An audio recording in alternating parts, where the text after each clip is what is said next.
पत्थर का पाठ रखें। बाथरूम में किसी भी तरह की तस्वीर नहीं लगाना चाहिए, बल्कि उचित दिशा में एक छोटा सा दर्पण होना चाहिए। बाथरूम में मनी प्लांट लगाना अच्छा होता है।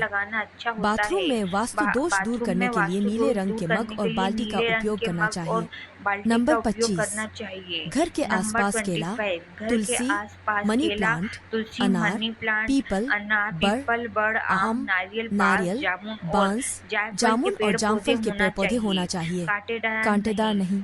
नंबर 26, हमेशा समय समय पर द्वार और देहरी की पूजा करें और इसे साफ सुथरा रखें। नंबर 27, अगर घर के किसी कमरे में बीम बना हो तो यह ध्यान रखने योग्य बात है कि बीम के नीचे कभी भी बिस्तर न लगाएं। इससे घर में नकारात्मकता बढ़ती है। ऐसे में यह कोशिश करें कि बीम वाली जगह पर कुछ न हो, न तो वहां बैठे और न ही सोएं। नंबर 28, घर में हमेशा ही दक्षिण दिशा में सोना चाहिए। ऐसा करने से स्वभाव में सकारात्मक परिवर्तन होता है। वहीं यह भी ध्यान रखें कि पश्चिम की ओर कभी भी सिर रखकर न सोएं।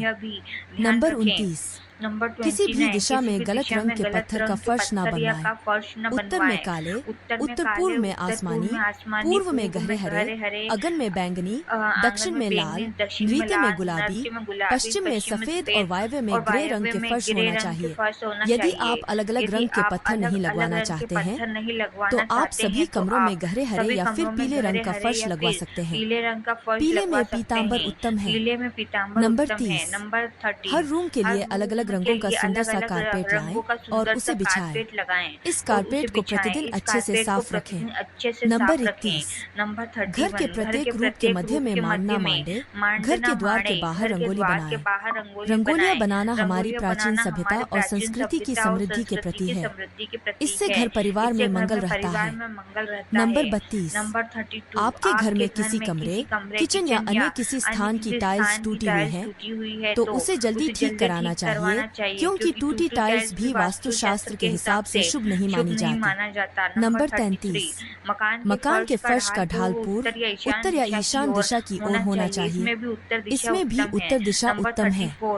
नंबर 34, अंदर और बाहर गणेश भाई जी। हम तो हैं अच्छी रोटियों के। मैं क्लास लेता हूँ, मैं पहले दिन ही। अगर आपको मेरा वीडियो अच्छा लगे तो मेरे चैनल को लाइक शेयर सब्सक्राइब करना ना भूले। Thank you so much.